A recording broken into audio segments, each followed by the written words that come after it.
Muy buenos días a todos ustedes, hermanos y hermanas. Buenos días a los amigos y personas que nos escuchan a través de internet. En esta mañana vamos a tratar un tema muy importante y muy interesante al mismo tiempo. Pero quisiera empezar con una pregunta. La pregunta es: ¿cuál fue la primera pregunta que Dios le hizo al hombre después de haber pecado, después de la caída? Cuando Adán y Eva pecó, Dios estaba en el huerto. ¿Cuál fue esa primera pregunta que Dios le hizo al hombre? Eso lo encontramos en Génesis capítulo 3, versículo 9. Quiero pedirles que, ahí está en la diapositiva, lo podamos leer todos a la voz de 3. Génesis 3, versículo 9. Búsquenlo en sus Biblias mientras. Ahí está. Génesis 3, 9. A la voz de 3. 1, 2, 3. Mas Jehová Dios llamó al hombre y le dijo: ¿dónde estás tú? ¿No les parece curiosa esa pregunta de Dios? ¿Será que Dios no sabía dónde estaba Adán? ¿Será que Él no lo ve todo? Entonces, ¿a qué se refería Dios con esta pregunta? Adán, Eva, ¿dónde estás tú? Antes de este versículo está toda la creación. ¿Cuánto se demoró Dios creando todo lo que existe? La palabra de Dios dice que se demoró 6 días, pero días de Él, no nuestros. Eso en términos de años, ¿cuánto pudo haber sido? Millones y millones y millones de años. Y al final de toda la creación, cuando crea la tierra, ¿a quién crea? Al hombre. Y lo crea con 3 partes. ¿Cuáles son? Espíritu, alma y cuerpo. Y lo creó y lo puso ahí en el huerto del Edén. Y ustedes saben que Dios caminaba y se paseaba por el huerto del Edén y tenía una comunión íntima con el hombre. ¿Sí sabían eso? Yo creo que, claro que sí. Entonces, yo veo en estas palabras de Dios un sentimiento profundo. Yo me imagino ahí el pensamiento de Dios en ese momento de: creé al ser humano, me demoré millones de años y lo puse en el huerto, y mi presencia manifiesta está ahí, y lo que el hombre hizo fue pecar, y por el pecado, ¿qué pasó con esa comunión? Se perdió. Y entonces Dios pregunta, tal vez con tristeza: Adán, ¿dónde estás tú? De ahí en adelante, ¿qué pasó con la comunión entre el hombre y Dios? Se pierde. ¿Hasta cuándo? ¿Hasta quién? Mejor dicho, hasta que Jesucristo viene y muere por nuestros pecados, y entonces restablecemos esa comunión íntima con Dios. ¿Usted sabe, mi hermano y mi hermana, que puede tener comunión con Dios? Ahí en el lugar secreto. Claro que sí. Pero a pesar de que lo sabemos, a veces no lo tenemos. Y eso le pasó a una iglesia en particular, que quiero invitarles a que me acompañen en Apocalipsis capítulo 3, verso 14 en adelante. Mira estas palabras de Dios, una carta a una iglesia. Y escribe al ángel de la iglesia en ¿dónde? La Odisea. He aquí el amén, el testigo fiel y verdadero, el principio de la creación de Dios, dice esto: yo conozco tus obras, que ni eres frío ni caliente. Ojalá fueses frío o caliente, pero por cuanto eres tibio, no frío ni caliente, te vomitaré de mi boca. Porque tú dices: yo soy rico y me he enriquecido, y de ninguna cosa tengo necesidad, y no sabes que tú eres desventurado, miserable, pobre, ciego y desnudo. Por tanto, yo te aconsejo que de mí compres oro refinado en fuego, para que seas rico, y vestiduras blancas para vestirte, y que no se descubra la vergüenza de tu desnudez, y unge tus ojos con colirio para que veas. Yo reprendo y castigo a todos los que amo. Sé pues celoso y arrepiéntete. He aquí, yo estoy a la puerta y llamo. Si alguno oye mi voz y abre la puerta, entraré a él y cenaré con él y él conmigo. Al que venciere, le daré que se siente conmigo en mi trono trono, así como yo he vencido y me he sentado con mi Padre en su trono. El que tiene oído, oiga lo que el Espíritu dice en las iglesias. Esta iglesia era una iglesia muy particular. Si habláramos en términos económicos de esta iglesia, ¿cómo la describen? ¿Cómo era? Dice rica. Eso era lo que pensaba la iglesia. Yo soy rica y no tengo necesidad de nada. Tal vez una congregación grande, con una buena membresía, no tenían problemas económicos, pero les faltaba algo, y es lo que Dios le manda en el versículo 20. ¿Qué le faltaba? ¿Qué es lo que le dice el Señor?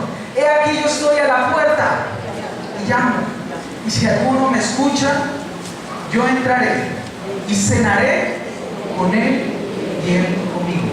Yo les pregunto, ¿qué le faltaba a esta iglesia? Era una iglesia que no tenía una comunión con el Señor. Y entonces el Señor dice, te falta lo más importante. Y hoy en día nosotros podemos correr el riesgo de pensar que porque estamos económicamente bien, o porque no nos falta nada, o porque tenemos una iglesia grande, todo está bien. Pero si no tenemos comunión con el Señor, ¿qué palabras usa ahí el Señor? Son fuertes, ¿cierto? Pobre, ciego y todas las demás. Entonces, no es un tema cualquiera, la comunión íntima con Dios. Es un tema muy importante. Y quiero que vayamos al libro de Mateo, porque Mateo nos habla del lugar secreto, o del secreto con Dios, o del secreto de Dios. Vamos a Mateo capítulo 6, por favor, acompáñenme en sus Biblias. Mateo capítulo 6. Cuando hablamos de este secreto, de este tiempo con Dios, algunos lo llaman devocional, tiempo íntimo, estudio de la palabra. Nos referimos a ese tiempo en el cual estamos a solas con Dios. Vamos a ver cómo lo dice Mateo: en tu cuarto, en tu aposento, en tu lugar secreto, y tenemos una íntima comunión con Él. Pero antes de leer el libro de Mateo, vamos a hacerle algunas preguntas que nos van a permitir estudiar un poco mejor el texto. Mateo tiene un propósito claro cuando él está escribiendo el libro. ¿Sí saben a quién le escribe Mateo el libro cuando se lo está escribiendo? Mateo se lo está escribiendo a una comunidad de hermanos judíos cristianos. Entonces, ¿cuál era el auditorio de Mateo? Judíos cristianos. Ese era el auditorio de Mateo. Cristianos, pero que eran judíos. A diferencia de otras epístolas, otras cartas, otros evangelios. ¿Y cuál es el propósito de Mateo? Era darle una herramienta a estos hermanos judíos para fortalecer su fe y para también poder evangelizar a otros judíos hacia Jesucristo. Entonces ustedes leen Mateo y ahí repiten muchas veces cómo está escrito, como dicen los profetas, etcétera, etcétera, etcétera. Ahora, Mateo está ordenado de una manera muy particular. No sé si ustedes sabían, pero Mateo no está ordenado cronológicamente. ¿Cómo así? Mateo no empieza con orden las cosas. No trata de seguir un orden, qué pasó primero, qué pasó después, qué sigue, no. Mateo está ordenado de una manera temática. ¿Qué trata Mateo? Grandes temas. Y dentro de esos grandes temas, temas más pequeños y a la vez temas más pequeños. Y este pasaje que estamos estudiando está dentro del Sermón del Monte. Ahora, el Sermón del Monte tiene una particularidad. Cuando lo escribió Mateo, Mateo nos da versículos claves para entender todo lo que está ahí. Y ese versículo clave, lo que quiero que leamos, está en el capítulo 6, verso 1. ¿Qué dice Mateo capítulo 6, versículo 1? Guardaos de hacer vuestra justicia delante de los hombres, para ser vistos de ellos. De otra manera, no tendréis recompensa de vuestro Padre que está en los cielos. Así empieza Mateo esta sección. Guárdense de hacer su justicia delante de quién? De los hombres, para ser visto delante de ellos. Y trata tres temas fundamentales. Ahí en la Biblia nos puede ver. ¿Cuál es el primero? Versículo 2. Cuando pues des limosna, no hagas tocar trompeta delante de ti, como hacen los hipócritas en las sinagogas y en las calles, para ser alabados por los hombres.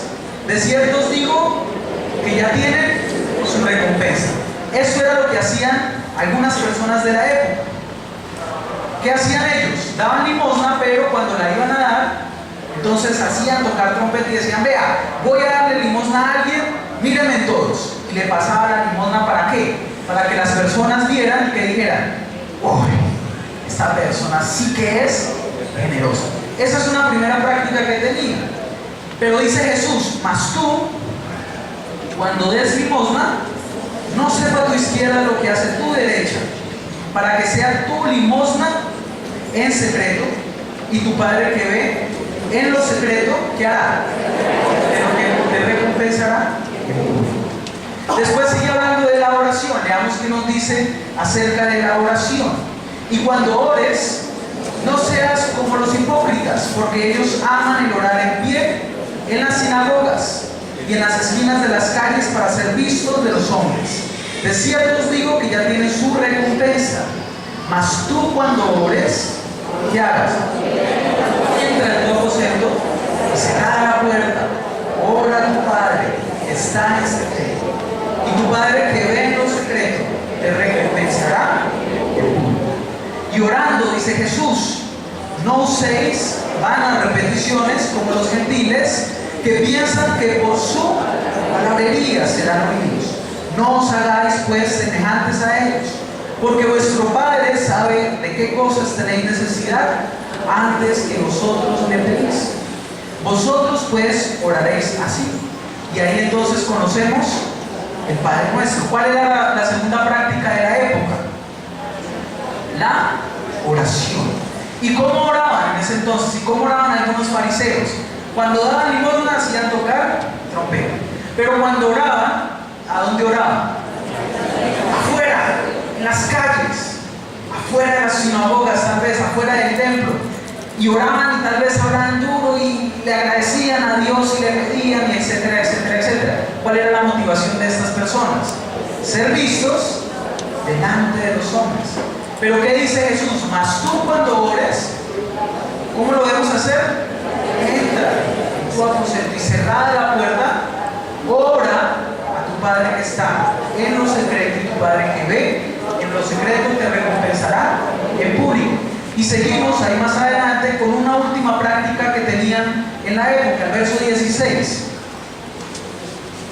Cuando ayunéis, no seáis como austeros, como los hipócritas, porque ellos desnudan sus rostros para mostrar a los hombres que ayunan. De cierto os digo que ya tienen su recompensa.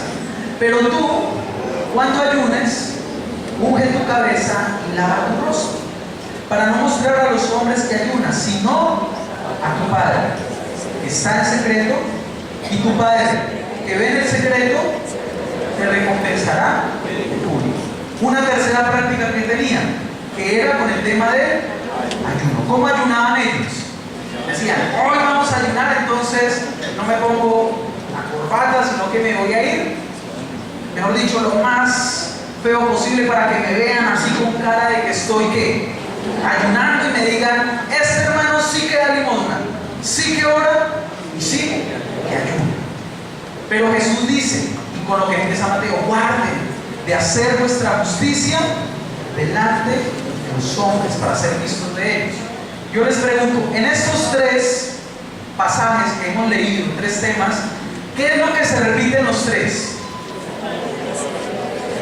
Cada uno de esos habla de la forma como hacerlo. Jesús le dice cómo ayunar, cómo dar limosna y cómo orar. Pero hay algo central, y como se repite debe ser muy importante, que dice, está en el versículo 4, el 6 y el 18.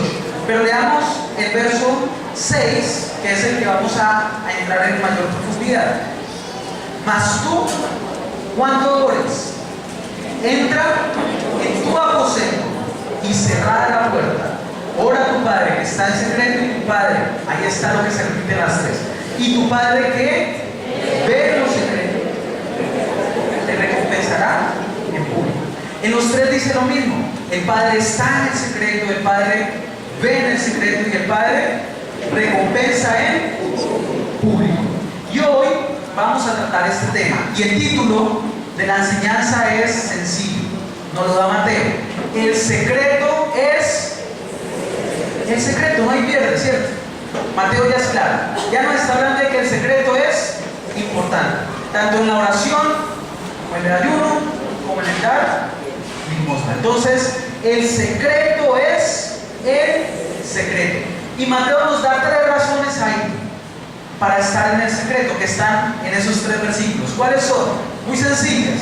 El Padre está en el secreto. La segunda, el Padre ve el secreto. Y la última, el Padre recompensará. Usted me podrá decir, pues sí, obvio, claro que sí.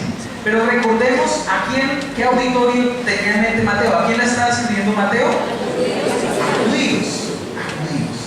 Entonces, para los judíos había un lugar, que ahí habla de un lugar, había un acto en que Dios ve y esperaban entonces su recompensa en público. Vamos a tratar estos 3 razones. ¿Cuáles son las 3? El Padre está en el secreto. El Padre ve el secreto. Y el Padre recompensa en público. Empecemos con la primera, porque el Padre está en el secreto. ¿Ustedes creen que ahí está hablando Dios de su omnipresencia y que Él está en todo lugar? Yo creo que Jesús es muy puntual en lo que dice. Yo creo que los judíos sabían que Dios estaba en todo lugar.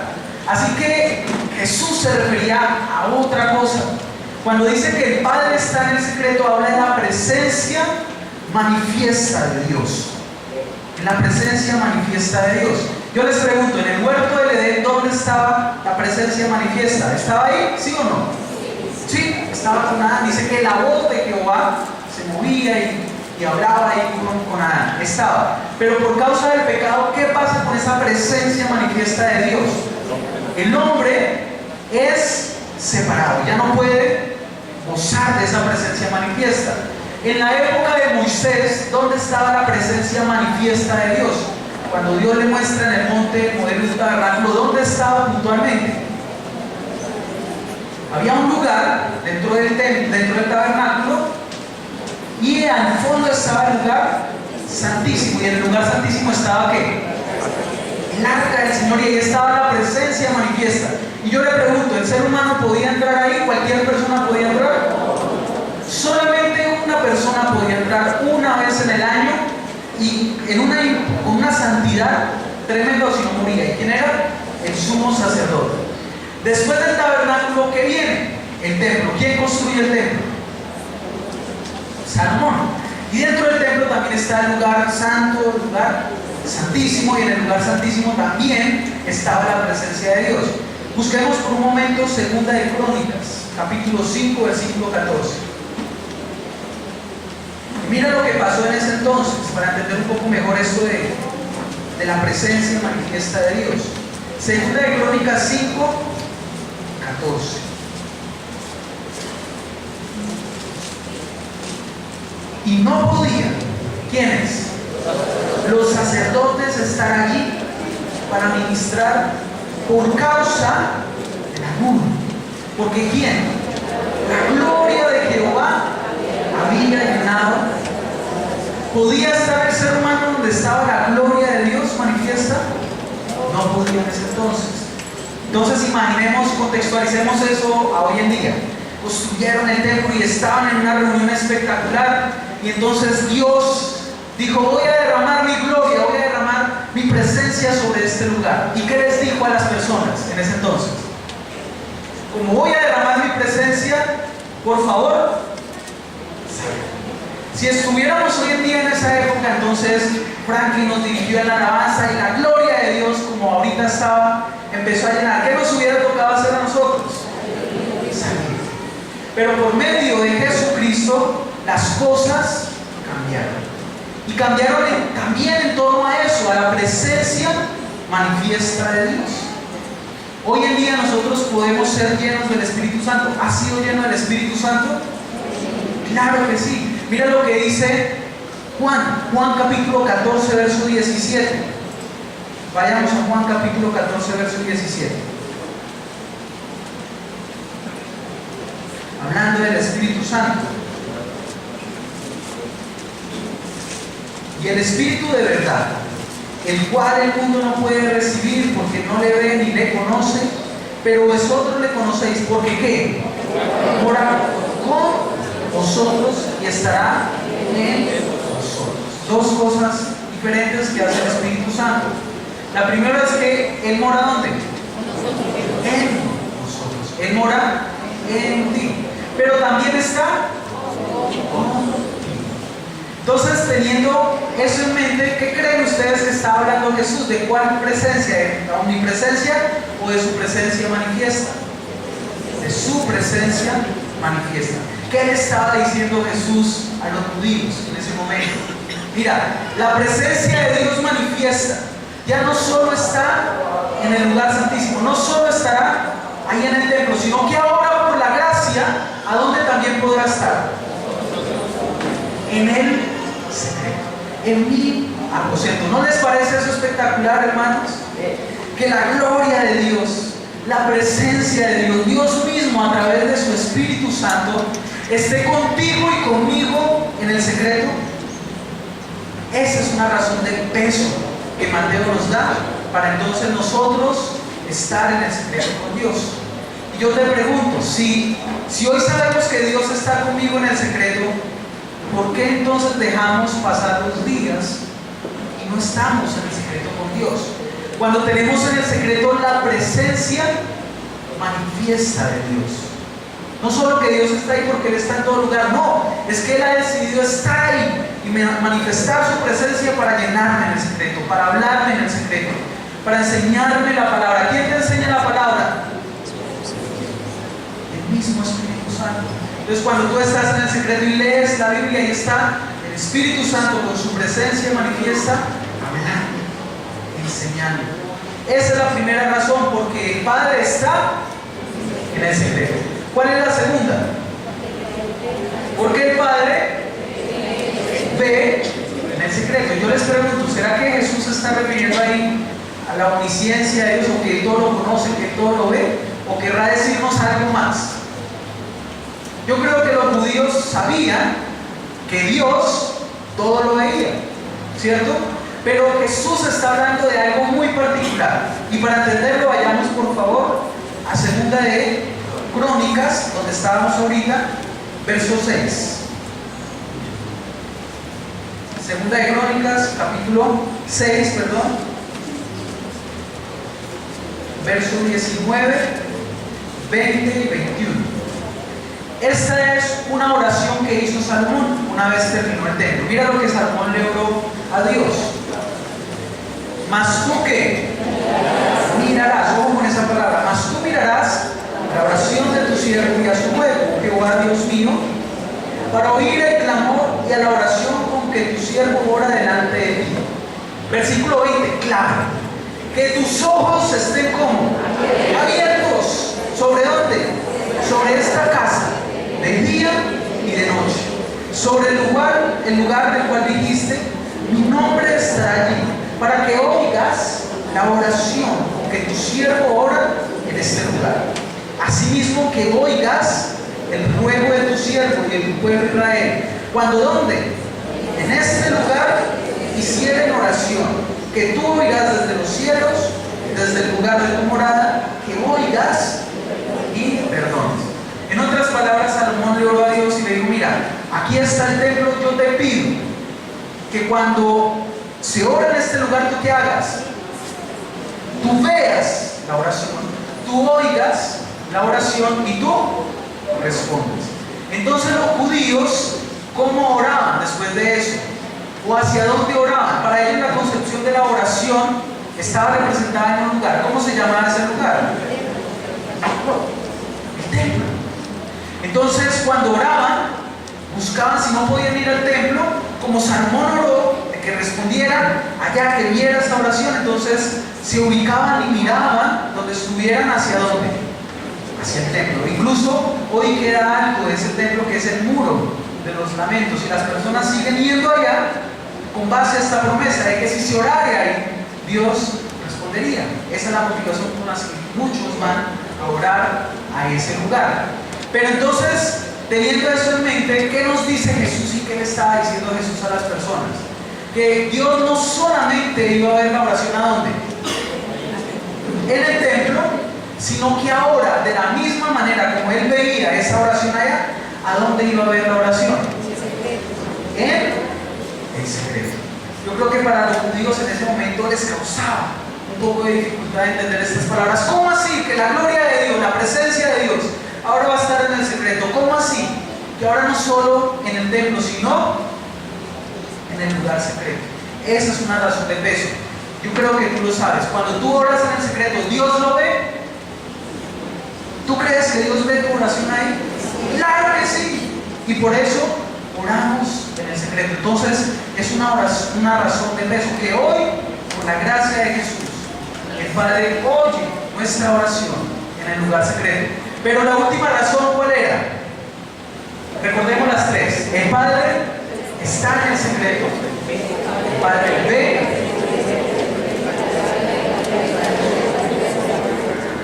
Y una última razón de mucho peso es que el Padre recompensa.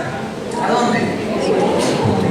¿Cómo lo hacían las personas, algunos de la época, los fariseos? Empezaban en público para agradar a los hombres, no a Dios. ¿Y qué dice Jesús? Jesús dice, no, así no es. ¿Dónde debemos empezar? En el secreto. ¿Y qué va a pasar en público? Dios va a recompensar. Muchos dirán, no, pero es que en público es donde se ve, en público es donde hay que hacer las cosas. No, las cosas empiezan es en el secreto y por ende Dios recompensará. Y miremos otro pasaje que nos ilustra ya un poco mejor ahí en Hechos. Hechos, capítulo 4.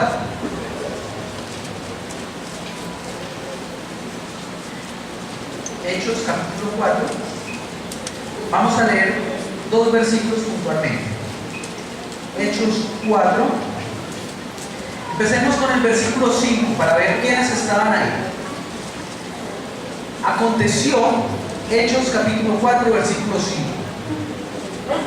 Aconteció al día siguiente que se reunieron en Jerusalén. ¿Quiénes? Vean. Los gobernantes, los ancianos,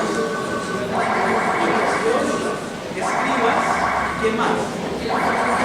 Y el sumo sacerdote Anás, y Caifás, y Juan, y Alejandro, y todos los que eran de la familia de los sumos sacerdotes.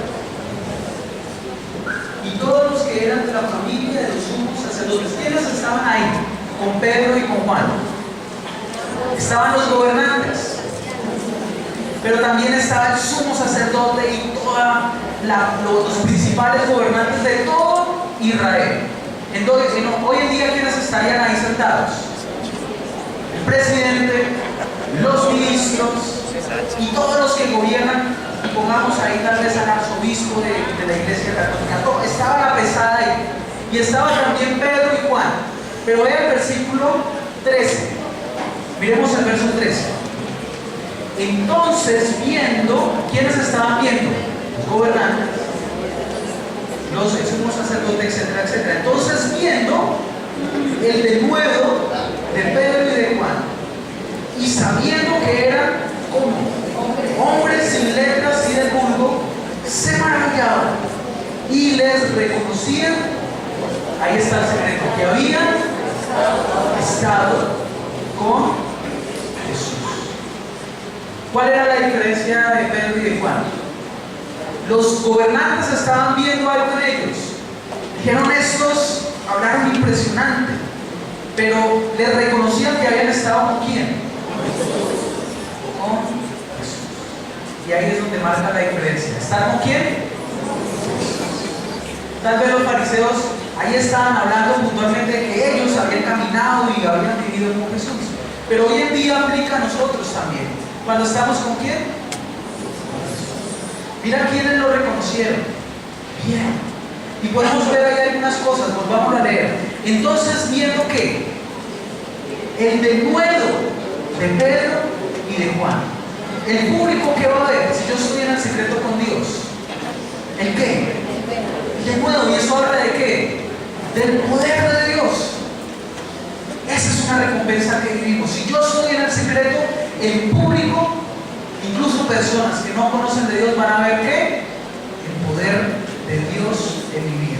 Pero en segundo lugar, sigue diciendo, y sabiendo que eran como hombres sin letras y del vulgo se maravillaban.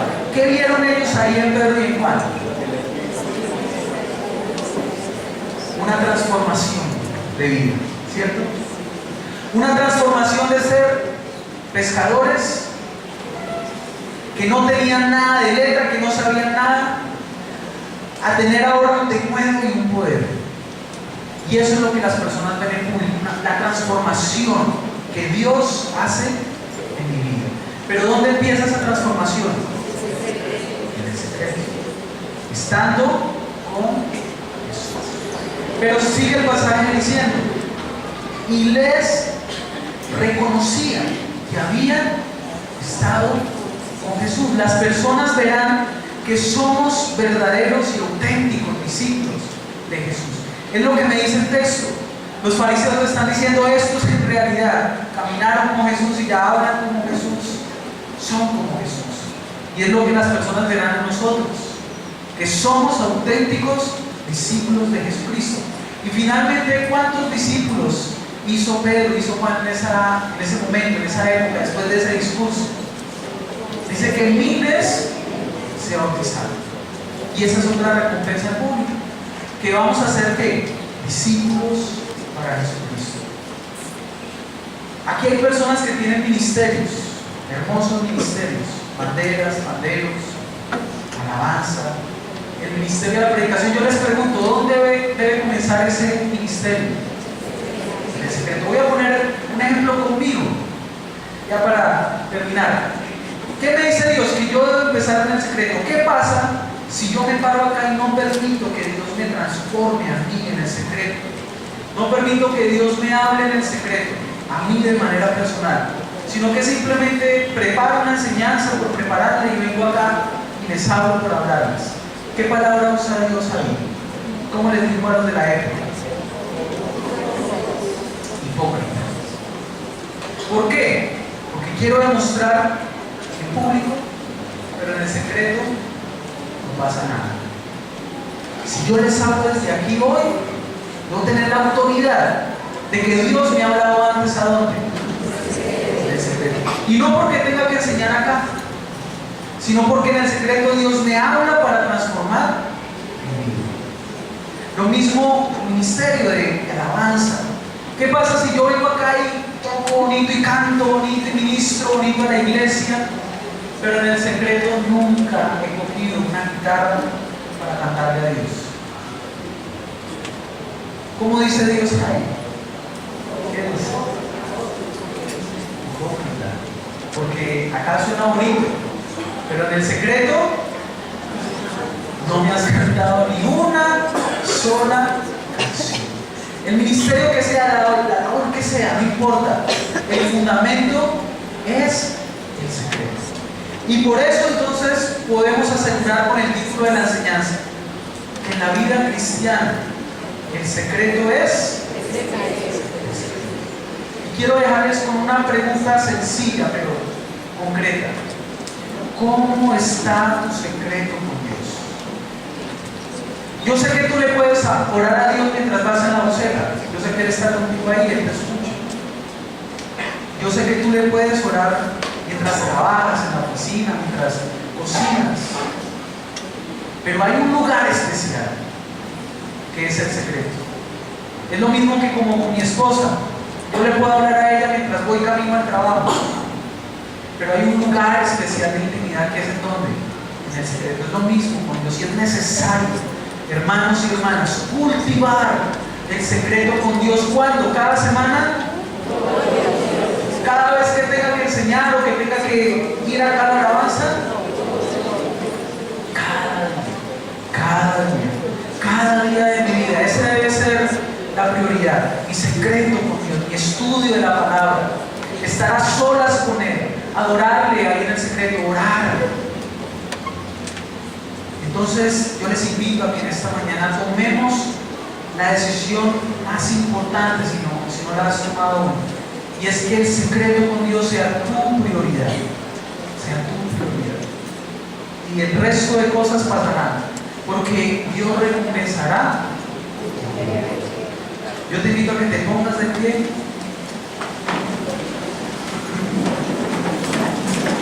Y de acuerdo a lo que el Señor te esté mostrando, tú le